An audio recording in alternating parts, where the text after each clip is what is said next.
Hi everyone, and welcome to the latest webinar from Zoe, the Delta variant. Why is it so dominant? Today I'm joined by Professor Wendy Barclay, Head of Infectious Disease at Imperial College, and a real expert on this topic. And I'm Professor Tim Spector, Lead Scientist of the Zoe COVID study and Professor of Epidemiology at King's College London.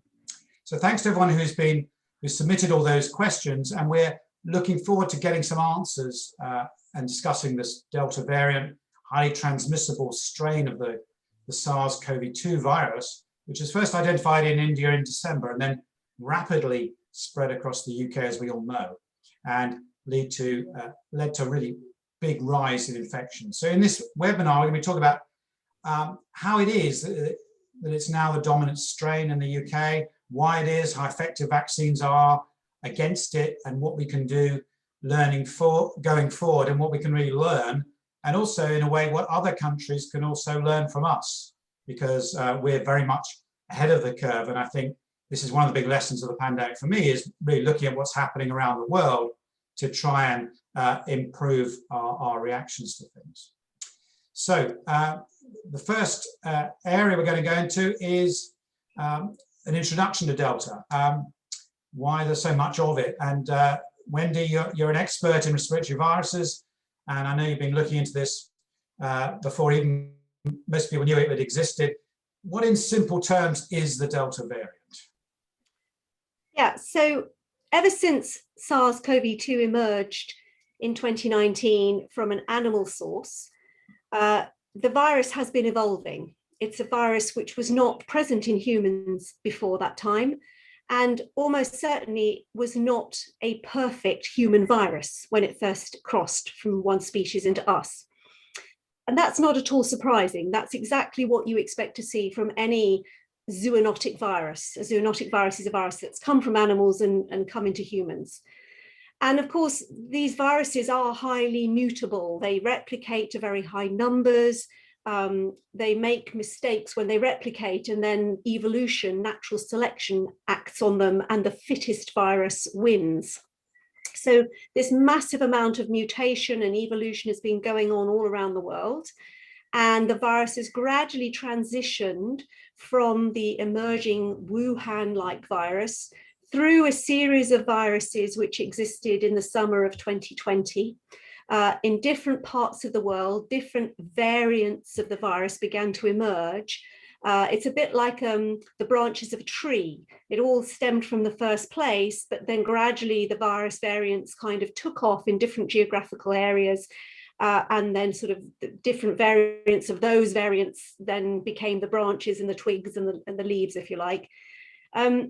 But at the end of the day, the very fittest viruses in that environment are the ones which will emerge and predominate. Right. So what we've seen as time has gone by is this whole different range of variants emerging, and some of them we end up calling variants of concern. And that's because they have some properties about them which worry us a little bit more than the ones which were previously existing. And the kind of things we're looking out for are a virus which is much better at transmitting between people, because that's going to cause a bigger and more explosive outbreak. A virus which is altered perhaps in the severity of any disease that's being recorded around it. And most importantly, a virus which is looking different to our immune system in any way that makes us think that the vaccines may not work quite as well as we'd like them to. So if a virus meets any of those criteria, we call it a variant of concern.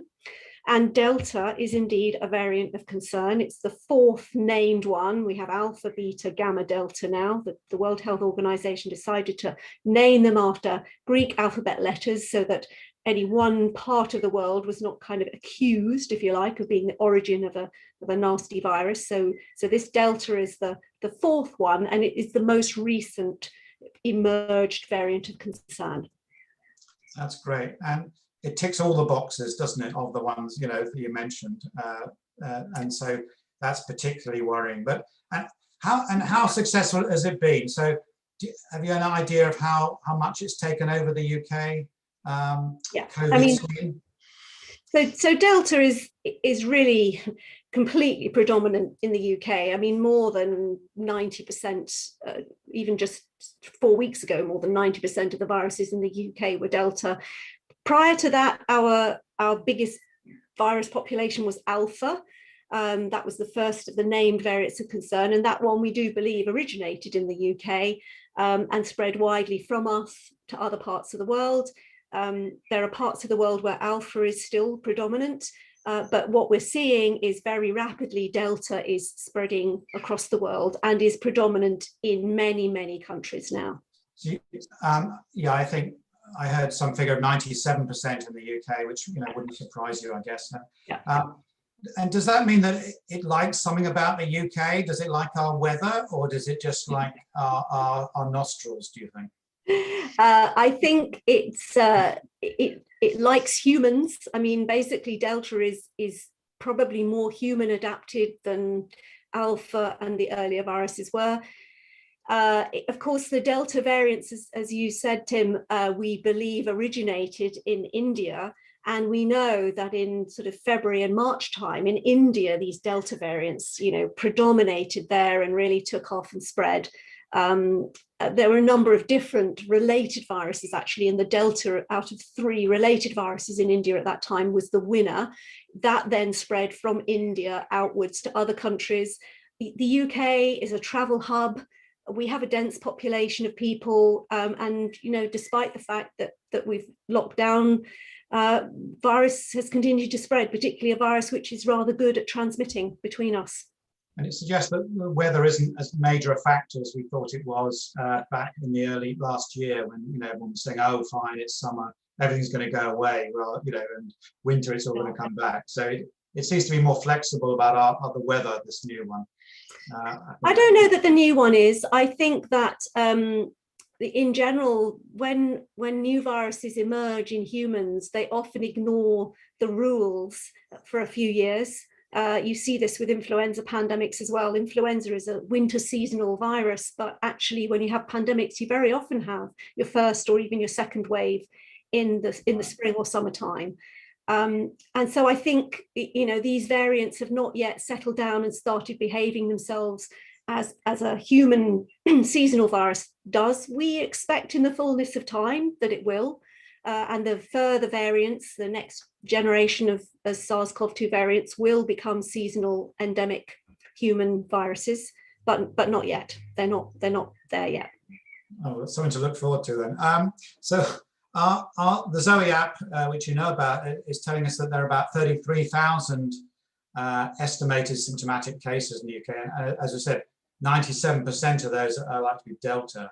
And it's the rates, for those who haven't seen our app today, are still going up, although it has slowed down compared to a week ago. And do we have any idea about how it's going up in places like the US? What are they likely to be following us, a month afterwards? What's your view on that? Yeah, I think that where Delta is taking hold, it is fast becoming the predominant virus in any geographical region. We hear, particularly for example, in South Africa, Delta has arrived in South Africa. Unfortunately, they already had a really bad wave with their Beta variant, but Delta is displacing everything else around the world once it arrives in a location. In the US, I believe, 40% or so of cases. It's going to depend exactly where you look. Different states, I think, will be different, and cities will be sooner, faster than rural areas, as we would expect. But your view is that if it's got to 40% in the US, then it's just a question of weeks before it gets to the sort of 90% plus and takes over. Is that the way it works? I think so, yes. I mean, you're probably better at the epidemiology side of this than I am, but I would say that the increased fitness that we've seen here in the UK, there's no reason to believe that that's unique to us, and certainly in every other part of the world that's seen Delta so far. We just see this steep rise as it sort of bumps all the others out the way and becomes the predominant virus. Okay, so let's move on to sort of a bit more detail now about people want to know, what is it about the Delta variant that's different? What's this extra skill that it's got compared to Alpha or Wuhan? Yes, I mean, that's really the question that my lab and my research loves to focus on. We know so little so far about SARS-CoV-2. It's a big, complicated virus, and there are all kinds of explanations as to why one virus will be fitter than another. The vast majority of research and knowledge on this coronavirus is about the spike protein. That's the protein which sticks out from the surface of the virus particle and helps the virus latch onto the cells it's going to infect, and then helps the virus enter those cells. And we know, for nearly all viruses you look at, that those spike proteins, those attachment events, are really, really key for transmission. And we know that what Delta is winning at over and above anything else is transmission. So we can see that there are mutations that accumulate in all of the different variants, the variants under investigation, the variants of concern, that affect the spike protein. We don't have any variant yet which is sort of the same in spike and different everywhere else. Spike really matters to this virus. The receptor that the virus likes to bind onto, it wants to bind onto it as well as it can do. If you imagine these viruses in little tiny droplets floating through the air from me to you, they get diluted by the air we breathe, they get attacked by the ultraviolet radiation if you're outdoors. A tiny proportion of them will be breathed in by you. They'll have to make their way through a mucus layer down towards the cells in your nose in order to infect you, and there's more losses there. Once they get down to that cell surface, it really is for the virus a race against time to latch onto a cell as quickly as it can and enter the cell. So any mutation in that interacting surface that helps the virus do that more efficiently is going to drive a virus that can transmit from one person to the next better. And is that like it's being stickier then? Is the idea, it's anything that makes it not get washed away by our normal defenses and hang on there until it's sort of reproduced. Yeah, so the first and most obvious thing is being more sticky, being better to stick down onto the cell surface. But there's actually, with both alpha and even more so with delta, the second phase of that is actually being able to fuse. The virus kind of fuses into the cell and delivers its genetic package to the cell. That's how it infects. And there's this particular mutation that we've been particularly interested in that helps it do that more efficiently. So the virus that emerged in Wuhan actually was suboptimal from a human point of view. It probably co-evolved with a different animal host over hundreds of thousands of years. It's not a perfect human virus. It's not that good at getting into our cells and doing this fusion event.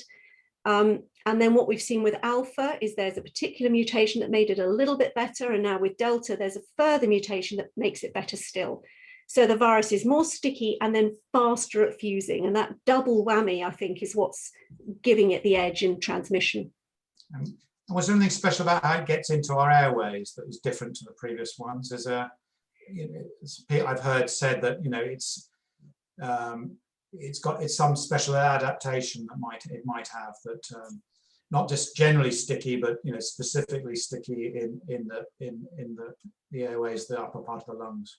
I think that in general the alpha and the delta variant are better at invading the airway cells. So for example, we perform a lot of our experiments in the laboratory using cell cultures which look exactly like the cells of the nose and throat in a human. So they secrete mucus, they have cilia, just like in our throat, so that when we breathe or breathe things in, we've got to get rid of dust particles. And as I say, it's a race against time. So the virus, needs to be able to latch on and deliver its genome in the face of that. This special mutation that we're interested in about the fusion of the virus with the cell is at a place called the furin cleavage site. And what it really does is it means that every virus particle that latches onto the cell is primed and ready to go. It doesn't need anything else to happen to it. So it can really get going right at the cell surface rather than having to go inside the cell before it unfolds and uncoats. And that's really good because it makes it fast.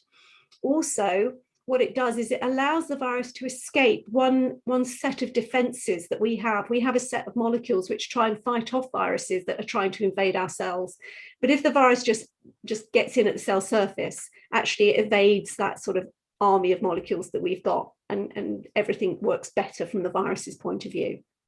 So you seem like a big admirer of this guy. He seems to be faster and better and stickier than anything we've seen before. And he's sort of outwitting our immune systems in a way, this guy. And does this mean that, because if I'm right, I don't know what you think the ratio is it twice as transmissible as the original Wuhan one, or is it even more transmissible? Yeah, I mean, I have to do the maths, because basically what we thought was that the Alpha variant was about 40% more transmissible than the original Wuhan.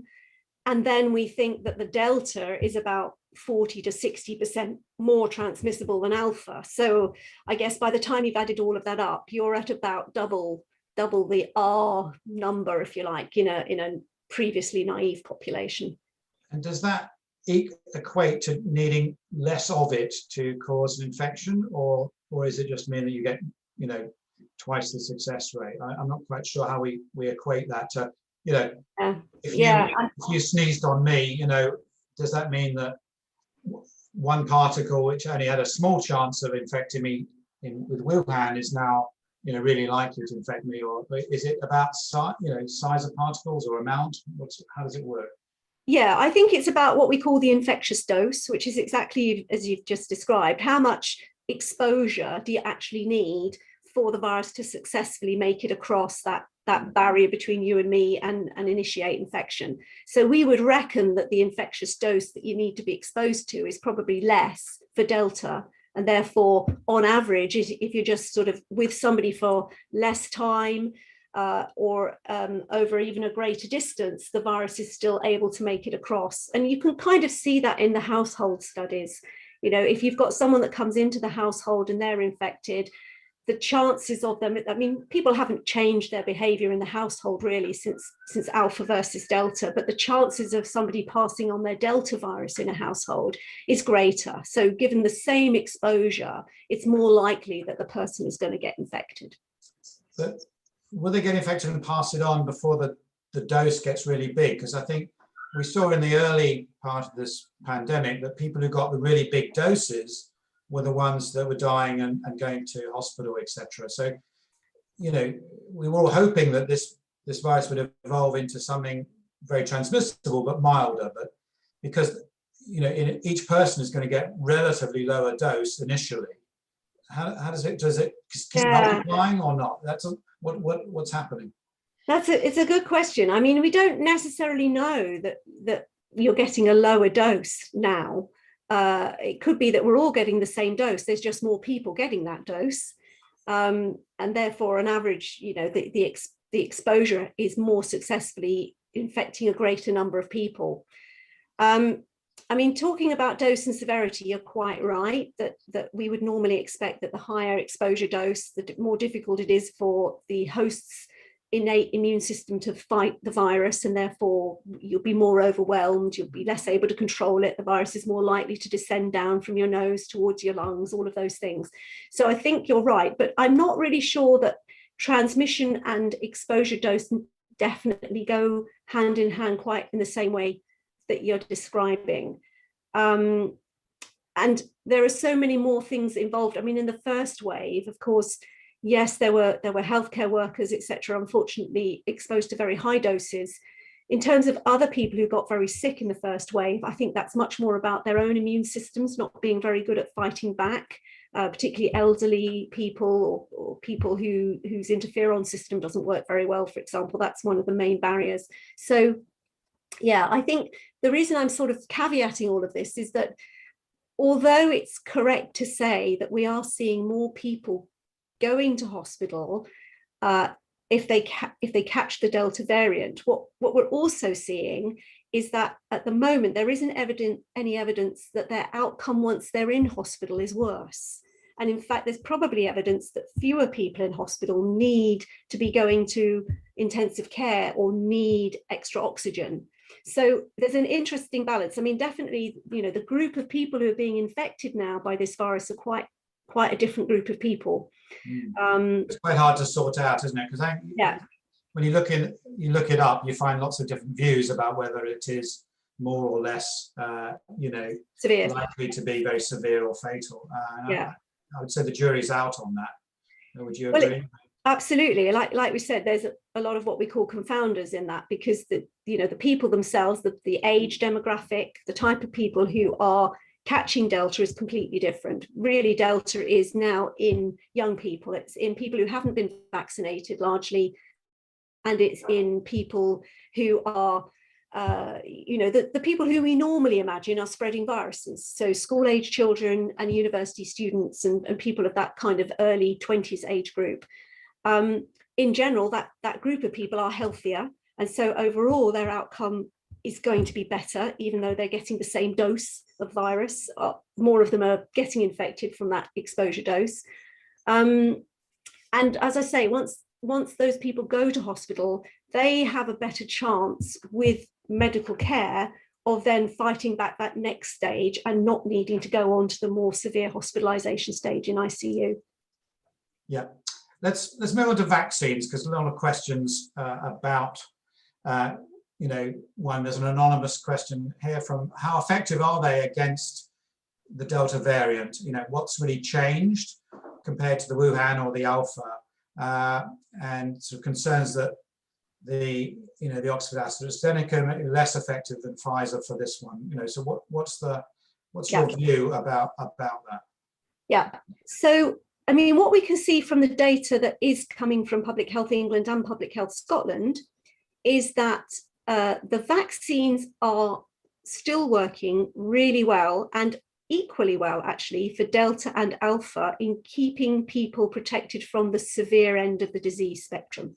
So hospitalizations, deaths, we're still up in the sort of 90% and above range. So that's great news.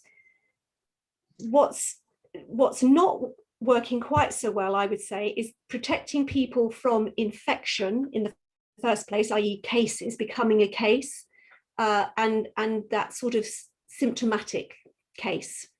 So the reason for that is that, as we were saying, the spike protein of the Delta virus has changed its shape. It's changed its shape in some ways to help it be more sticky and get into cells faster, but it also now looks different to the antibodies that are raised by vaccinating people against the spike protein from the original Wuhan-like strain. And we can see that in the laboratory. We can see a fall in a basic laboratory test where we mix antibodies from the blood of people who've had a vaccine with the virus, and we say how much blood does it take to stop the virus getting into cells in the lab. That's a surrogate marker of how the vaccines are going to work. And we can see that the antibodies in the vaccinees are not as good at blocking the Delta as they are at the Alpha. And that translates into the real world in saying the vaccine is not as good at blocking the infection and blocking the symptoms. Luckily, there are other parts of the immune system which work pretty well in protecting against severe disease and hospitalization. And you don't need as much antibody to protect against those severe ends of the spectrum as you do to actually stop being infected in the first place. So what we are seeing is that people can still get infected with Delta, even if they've had a vaccine, and particularly with single dose vaccines, actually you're down at the sort of 50% mark, where really you've only halved your chance, if you like, of getting infected on exposure.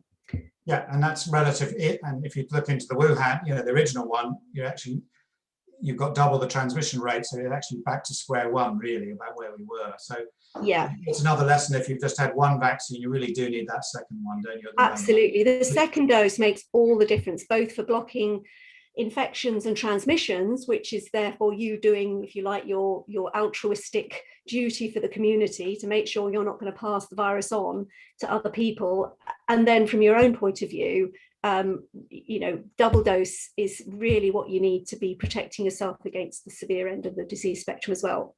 So to just put it even more simply, is it that these vaccines, so you've had 2 doses, but we are seeing, like in the Zoe app, about 2,000 or 3,000 people a day with double, are still getting infections. They're getting milder ones. So the virus has a chance to gain a hold, but maybe it just buys it a bit of time. But then the immune system does come in and clear it. Is that what's happening? Or yeah, not? absolutely. And you can see that in some of the very careful measurements we're doing in some of the household studies where we're monitoring households where alpha or delta was spreading, delta is now spreading now, and we can measure how much virus and for how long people are shedding if they've been vaccinated or not vaccinated. And so, I mean, first thing to say is the chances of you being infected are lower if you've had any vaccine at all, but 2 doses are lower still. But if you are a person who perhaps you've had a very large exposure dose or whatever, that virus has overcome your vaccine block, you are almost certainly going to shed it for less long, and therefore the chances of you passing it on to someone else is less, and your own disease will be milder because you are controlling and curtailing, if you like, the length of time. Yeah, and just so by shedding you mean how long you're going to be secreting the virus in your droplets and in the aerosol around you that would infect someone else. That's what you mean, isn't it? I do. I mean, the way we measure it actually is with the swabs that everybody's very familiar with now. So you can ask people in these studies to take a swab as if they were going to do a test and trace type of assay or a lateral flow assay. And then you can just measure how long they're positive for and how much virus is in that swab. So up to now, we've been saying, I think that most of the studies have showed that eight days is about the maximum time people are infectious for. If you've been vaccinated, what's a fairly safe time? Not including everybody, but yeah, what would include 90% of people? Do you think? Is it I think 4 or 5 days, or is it? I think it's difficult to say actually at the moment. I think that's really breaking data as we're now in a position to really get a handle on that number. I think it will be less.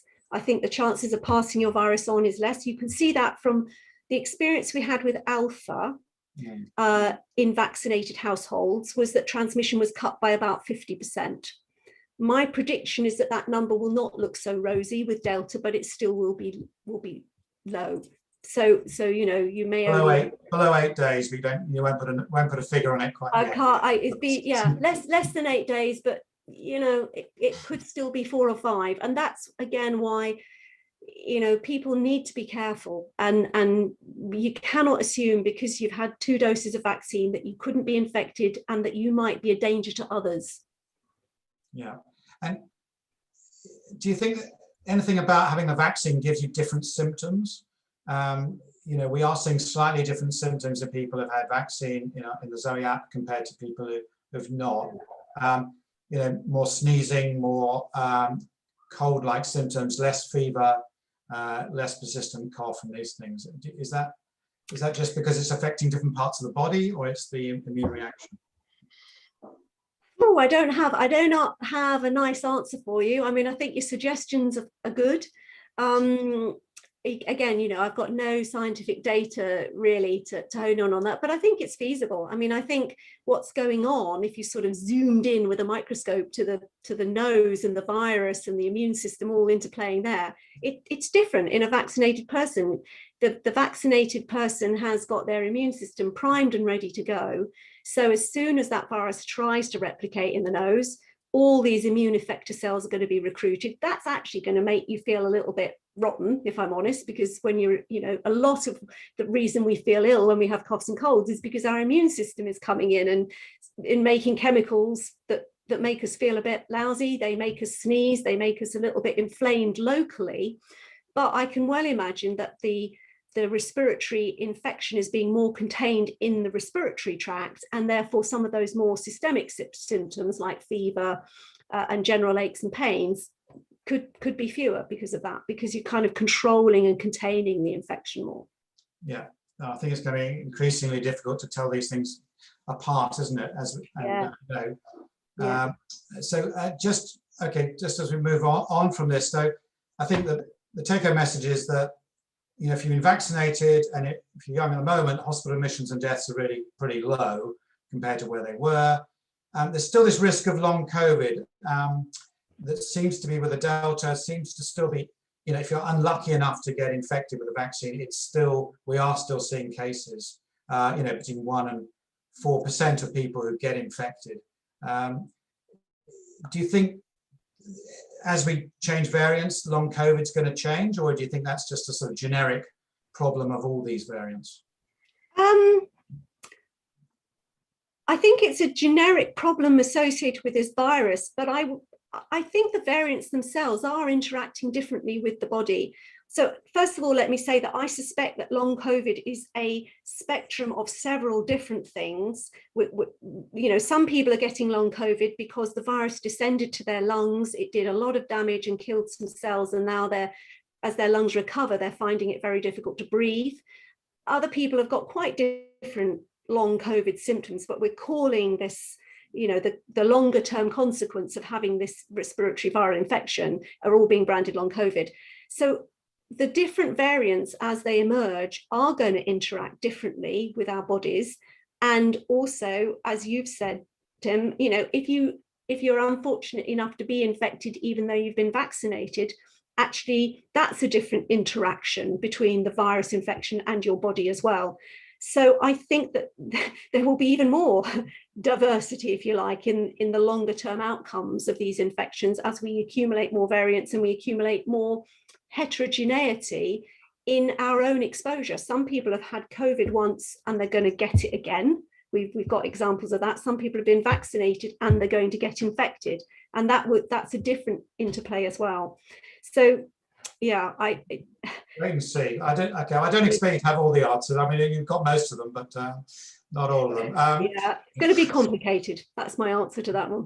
We're getting quite a few questions about specific booster vaccines that are focusing on the Delta variant, and are they being made?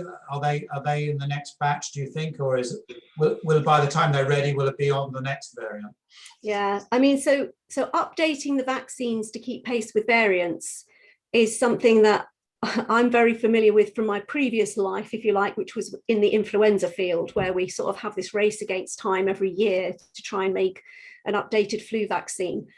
It's not as simple as just picking the latest one and saying that's the one we have to use. As we've said, what's going on all around the world is that in different geographical locations, there are different variants emerging. And although Delta seems to be the variant of the moment, there are still variants in other parts of the world. There's a variant called C37, which I think is Lambda out in South America at the minute, Peru, which is causing some concern. What we don't want to do is to switch everything over to Delta, immunize everyone with Delta, and then actually find that a new variant is really quite different than Delta. So the way that we deal with that is we do this thing that we call antigenic cartography, which is a bit like it's making a map, a two-dimensional map, and we look to see at all the different variants how antibodies, as in what you'd make in a vaccine, work against all the different variants. And what you want to do is sort of make a conservative choice. You don't want to choose one on the edge, because if you choose one on the edge and you get it wrong, one on the opposite edge is going to be way too distant from where you want to be, and your vaccine just won't work at all. So you want to sort of choose one that's in the middle so that you've got the chance of reaching out to anything else that might come along. So that process is going on right now, and it's not as simple as just picking Delta. And do you think just having a combination of, say, the RNA ones with the traditional vaccines, just have the opposite of what you had last time, would be give you extra benefit against Delta? What's your hunch on that? So what you're meaning there is mixing. Yeah, if you had Pfizer first, you have AstraZeneca next, and vice versa. Yeah. So what we would call a sort of heterologous prime boost or whatever. Yeah, I mean, as a vaccine strategy in general, that works well, not just for COVID vaccines, but we know from other sort of experimental vaccines, etc. It's a good idea. There are some reasons why for some of the vaccine types, you just can't keep giving them, because if it's what we call a vectored vaccine, the people do build up immunity to the vector itself. So, with the AstraZeneca, it doesn't look like that's happening just yet, but there is a chance that there will be a limit to the number of times you can go back in with what is the current AstraZeneca backbone, if you like. So we can't keep going forever with that. The mRNA ones, they're not vectored, so you shouldn't build up a residual immunity, if you like, to that vaccine. So that should work. But I think there are all kinds of other vaccines approaching the market with different sort of strategies. That's going to be important and interesting. And certainly in the short term, or the short to mid term, heterologous prime boost is probably a good way to go. Right. Some other questions here. People worried, well, not just here, but I mean, Chris Whitty was worried about winter and the flu season, and you're an expert on flu, and you know it's had a holiday for a while, so I think it's looking to come back at us. So what's going to happen when Delta meets your favorite influenza virus? Are we going to have, you know, this clash of the titans? They're going to neutralize each other? They're going to work together? Is it going to be worse than having it, you know, and what's this going to do to our healthcare system? Yeah.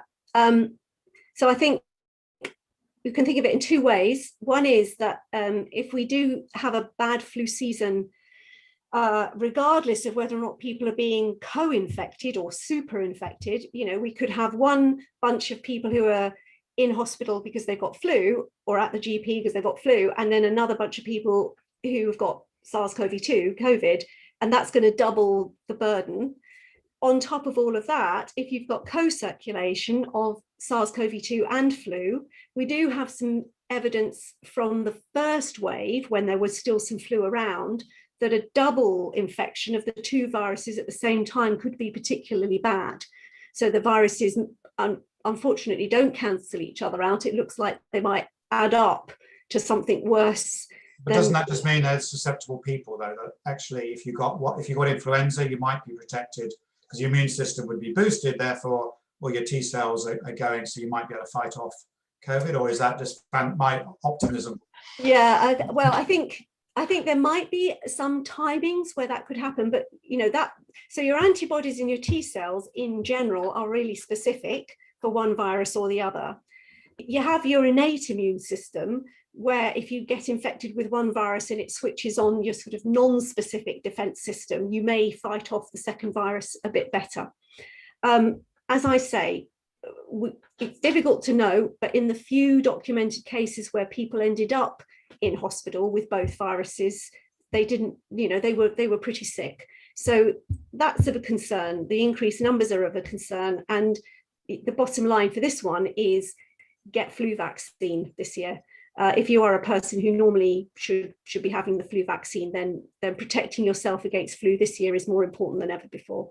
And you don't think there'll be any particular interactions between the vaccines that would put people off that we know about? It's not from your previous experience. No, I don't. I mean, these vaccines are totally different from each other. They work, you know, they're different deliveries, and there's no reason to suggest that one will, you know, impact the other. Mess up the other. Okay, yeah, well, clearly this, you know, I think we're all looking now at the NHS and it's really on its knees. We've got, you know, over 5 million people waiting to start treatments, lots of people, you know, being missed for cancers and screening and all kinds of other things, and hip operations. It's pretty dire. So, you know, the Zoe King's team are really concerned about this. So we're trying to widen healthcare reporting on the app for illnesses like dementia, heart disease, and joint problems. Because I think this focus just on one disease, you know, is giving us blind spots in other ones, which may have a much bigger impact. I'm sure you'd agree. And of course, flu, you know, we mustn't get, you know, realizing it's given flu a new predominance as well. Yeah. So what are we going forward? So I think this is the we've got a few questions here just for a couple of these. Do you, any of these, the measures that we're taking now, are they different to the ones, you know, that we learned in the early days? I mean, should we be more, you know, about droplet spread, about surfaces? You know, as these variants change, will those rules change, do you think? I think this is clearly a virus which spreads through the air. And in many respects, as we get more and more variants, I would expect it to get better and better at doing that. So, I mean, despite what the politicians are saying, I think that if you want to be safe and you want to keep people around you safe, then whilst we've got high levels of cases and high levels of circulation of this virus, you are probably sensible to ventilate rooms, to keep your distance, and if you can't ventilate and keep distance, to wear masks to protect other people from the possibility that you can pass on the virus to them. And I know everybody wants to stop doing that, and it's tempting, and at least it's summertime and we can get outside and dilute the virus into that outdoor air as much as we possibly can. But I would say that we have incredibly high case numbers and still rising in the UK, and yeah, we're still in a place where we need to be careful. And even with this virus, wearing a mask is more likely to protect someone else than to protect you. Is that the ratio still true as with the sticky virus? That's always the case. I mean, the kind of cloth mask that you would wear on the train, it's really about protecting other people from you, but it will keep out some of the droplets and air particles. I mean, with all of the respiratory viruses, when we say they're airborne, what we mean is they're carried in a whole range of different size particles which a person breathes out. I mean, some of those particles are so big you can actually see them on a cold day. You can see your own breath as it sort of condenses in the air. Some of them fall straight down onto surfaces and contaminate the surfaces. You can find lots of infectious virus on people's hands. When we go into households, we can find that people's hands, despite the fact that we've all been told to wash our hands, there's still virus there. There's virus on the kettles. There's virus on the door handles to the toilets. That's very frightening, but I mean, how long does it last? Because I mean, we were told, initially you had to leave your Amazon package outside the door for 3 days, and people got very paranoid and wouldn't touch anything. What's the reality with the Delta? How long is it going to last on a surface before it dies off? Yeah, I mean, I think the half-life is in a matter of hours. So it decays over hours. So I don't think it's lasting days and days. I don't think we need to worry about it over days. But I think that if you're living in the same house as somebody who's infected, then as they're going around breathing, touching, they are going to be constantly replenishing the environment with fresh infectious virus. And check your postman isn't sneezing when he's delivering the post, I guess, is the other. I guess so. Although again, the thing I always say is that coughs and sneezes do spread diseases, but actually so do other activities as well. I mean, just people breathing, talking. You'll remember back in the early days, there have been outbreaks that have been described in choirs where people have been singing. There are lots of different activities from people who are not necessarily overtly symptomatic that could also spread the virus as well. So it's tricky. Okay, final thought. What can you tell us about the Delta Plus variant and what's coming our way next? Yeah, okay, so Delta Plus, so we've got lots and lots of Delta Pluses in the UK. The thing about living in the UK is that we have such a fantastic sequencing consortium called COG UK, and also the fantastic sort of colleagues at Public Health England, that we know what we've got. And we've got things like Delta Plus. So Delta Plus is really, I mean, there's one particular variant which is being called Delta Plus, which is Delta with an additional mutation in the spike protein.